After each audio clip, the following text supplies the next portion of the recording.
Hello there and welcome to my video today where I'm going to be looking at a game I bought over 2 years ago now called Arcade Racing Legends. It was a game that I was really excited to buy because it was going to be this new sort of 3D racing game from Joshprod, which is sort of linking back to the arcade history of Sega in terms of things like Sega Rally, Outrun, that sort of real fast arcade racing games.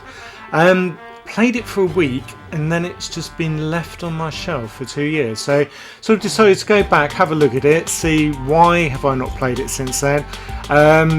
Would I recommend it to you, and sort of just having a look back and think, yeah, is this a game that I should keep, I should play more? Is it a game really it needs to just be added to my for sale pile?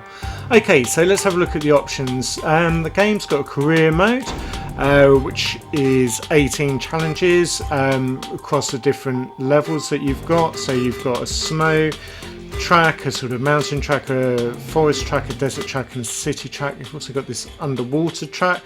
There's also a bonus level that you get to when you complete the whole game. The game should have some longevity to it because obviously there was this career mode. However, the problem is, we just jump up to the garage. Yes, okay, you've got all these different cars to look at, and some of these are quite nice to look at.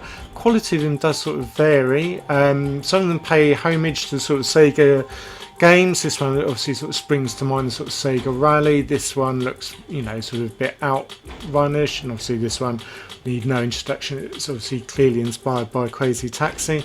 Then you've got some that seem to be sort of linked to sort of sponsorship deals. You've got their names of the companies associated with them.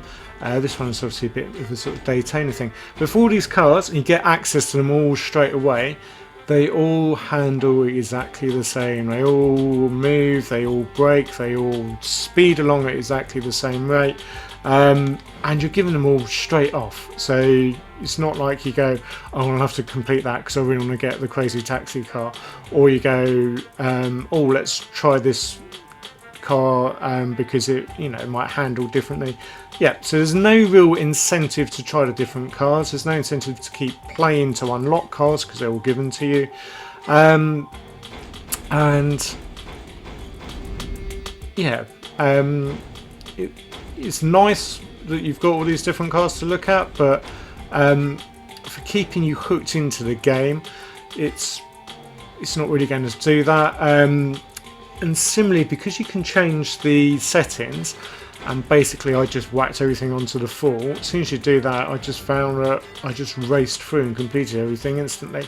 I guess it's a bit like cheating. It's a bit like going, well, you whack it on, play the game in easy setting, and then you've achieved it. What's the incentive of going back? So maybe if I hadn't have changed the settings, I might have still carried on. But I think the problem was the tracks themselves and the cars aren't particularly that challenging, or the game's not particularly that fun either, which is a bit of a problem.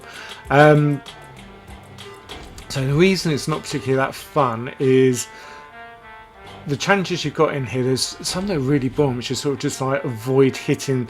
Yeah, so this one, race around the track without hitting the barriers, and that's just so frustrating and boring that as soon as you just hit it, you just go, oh, why do I want to carry on doing this? And then in the arcade racing, the cars just sort of, the opposition cars that you're racing against, they just follow a straight path. Let's go and have a look and I'll show you what I mean. Let's go for the desert level because that's actually quite nice to look at. The quality of the tracks is going to vary depending on which one you do. This one actually looks quite nice, but there's a common theme that goes through all the tracks, and that is there's no animation or anything interesting flying over. So you're not going to have any birds, any aeroplanes shooting over this track. It's not going to be anything really to look at or catch your eye as you're going through. Now the reason this game is, well, the reason I found this game quite boring to drive along is, as you just saw there, I was smacked into the side of the track there. I was doing 196. Just hit that car.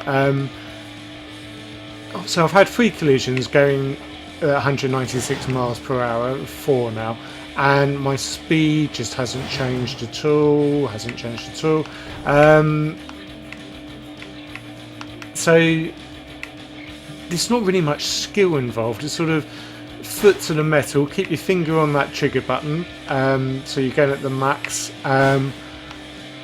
and just steer around. So there's no real sort of challenge, no real skill to driving these tracks, and that's mainly due to the collision, or the inconsistent collision, because as you saw there, I did slow down. You're not going to have any sort of, I think it was Outrun, wasn't it, where the car flipped over and did a spectacular crash. You're not going to get any of that.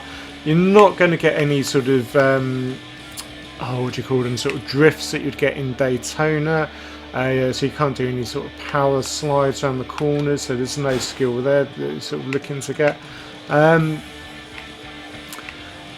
So yeah, so at this point I'm out in the front, just holding the trigger down, moving left and right, and I'm already bored and just want this level to actually just come to an end. So yeah, the collision doesn't really serve any purpose. The tracks aren't particularly that challenging in terms of twists and turns and sharp bends or anything like that. So yeah, there's no interest in terms of the layout of the track. So you've got no incentive to sort of go back and try and beat your best time. It's not like you're going, oh, I've got a sense of skill, and if I can improve my turning, or if I can improve the way that I slow down and attack bends or corners, or if you improve the drift that I'll get through. You just don't have any of that. So yeah, there's no skill needed really to win the race, and that is a real big problem, because once you've gone through and won the race, you've got no incentive to go back and keep racing. What I'll show you also, which is really frustrating, is when you crash into the cars, doesn't really sort of have any impact on them, so they don't get knocked off their racing line, they just stick into that rigidly. You can do, if you stop in front of them and they just equally stop. It's just weird. Well, yeah, you're not really having any impact on the car. I'd say they're not going to change the way they're driving, so he'll just keep on smashing into me because I'm in his front. So then if I go forward, he's not going to change. You're going to change, you're just going to stick in that lane. So the AI in this is just non-existent. He is just going to follow that racing pattern all the way around. So he's just going to stay in that track lane. He's not going to take in any consideration for you. He's not going to move to block you off. See, he's not going to try and avoid me. He's just going to keep going and follow at the same speed for that race. So yeah, what you want from a racing game is obviously one, interesting tracks that are challenging, that make you go, oh, that's frustrating, I can do better, I'll go back and race that, I need to change the way I approach that curve, or I need to slow down, or I need, a skill within the twisting and turning. There's none of that. If you haven't got that, then having a bit of a challenge with the AI cars, that you feel that you're in a race, that they're responding to you, that he's not responding to me, he's not blocking me off. So you haven't got that, and it just makes the game really boring, really. What obviously would then, in these circumstances, make the game have a bit more longevity is if you've got a two-player. Now there is a two-player game in Arcade Racing Legends, but this is a common theme that sort of runs through the game, is the two-player game has a massive bug in it, in that player one always wins. Even if you're player one, you don't even drive the race, player two goes around, finishes, laps you, it will then say player one won the race. it was a bug that came out on the first run, because I think I got this first of all. I don't know if they rectified it. I contacted Joshprod and they did give me a CD image of a corrected version, but you don't really want to be burning an update version of the game when you've spent £40 on it, because the idea is that you've got a professionally made product on factory press CDs. You don't, just makes it come across a bit sort of homebrewish rather than a professional product. And I think the game sort of comes across as a bit rushed, a project that was too big for the company to deliver on,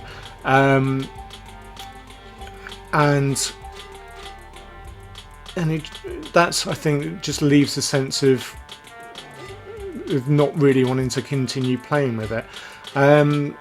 So let me show you another thing that, if we have a look at the cityscape one, because this one just looks, the way the level on this is laid out, you just think it's been designed with placeholders. So immediately I'm looking at the background image of just that silhouette, I just think that looks awful.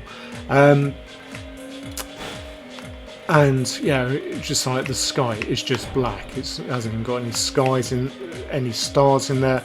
It just looks sort of put together as a prototype, going, okay, we sort of laid out an initial track design. This game just reeks of sort of like going, it's like a project which is still in development rather than a project that's been ready for release. So yeah, I hate the layout. This level, I just hate the whole look of it. I just think it just doesn't seem to be coherent. It doesn't interest me. It just looks like a sort of a demo game for you just to try out, like checking the speed of the frame rate rather than sort of looking at the graphics and go, yeah, we'll put those in once we've checked that the mechanics are where it looks at.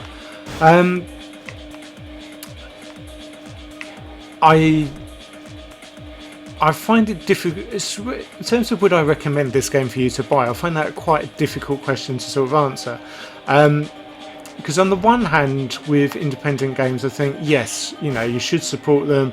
If you support them, then obviously that can lead to better products going on. So if people hadn't supported Joshprod with these earlier releases, would he have taken on the financial commitment to build a 3D racing game? Probably not. But then you sort of like go, well, if you recommend this game, does that encourage Joshprod to raise the bar with their next releases, or does it sort of encourage them to put out similarly rushed products? And that's the bit that I'm sort of fighting with, in that I can't recommend this game, and I just wish they'd scaled things back and done the key things well. If I'd only had 4 tracks to play on, but I had challenging track design, I had challenging AI cars to race against, I probably would be playing it more often. I probably would be going back to improve my race time, and I probably would recommend that game. But what I've got here is that, I think their ambition was too great for the resources they had available. I think that's led to them rushing things. I think the Kickstarter nature of it means that because you promised and you've got backing for certain things that you said would be in the game, you feel obliged to do it.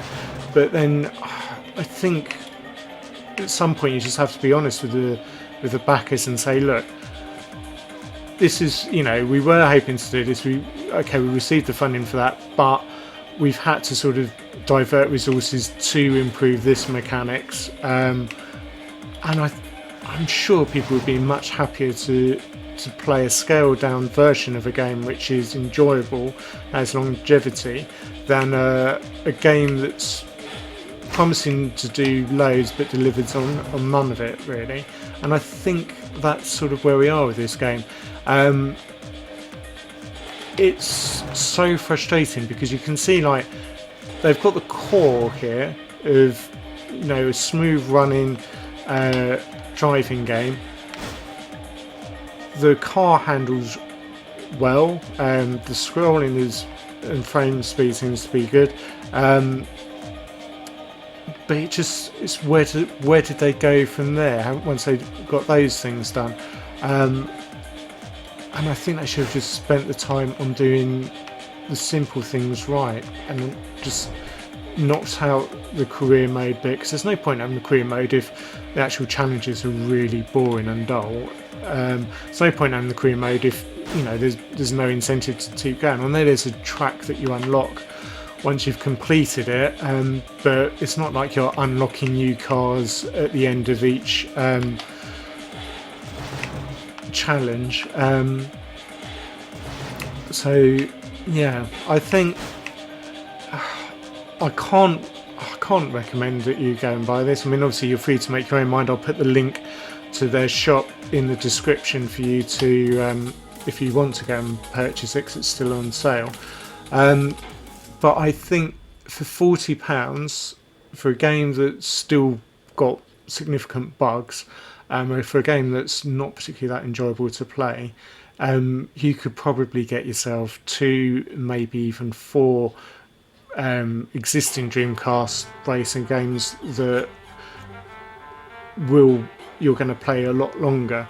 I think even if you want to support the indie scene, I would even say spending money on alternative. I mean, I think Rush Rally is that's a 2D racing game that is produced to such a high quality, and has challenge, has that sort of going back, doesn't have bugs in it, and it's just a really well crafted, really fun racing game. I would recommend spending your money on that because you're going to play that a lot longer than this one.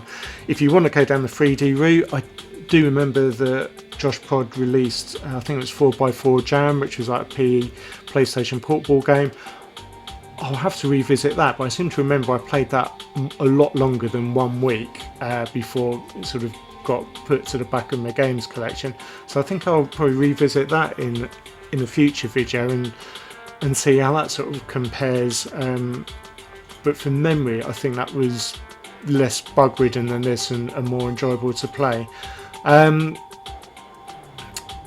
It's so frustrating because you can see there's like there's elements of a good game in here, just it hasn't come to life. It's just so frustrating. I think it needed probably an extra 12-18 months to sort of iron it out, and I can see with Kickstarters people getting anxious if games aren't released, in terms of worrying about money and losing money for projects that never see the light of day.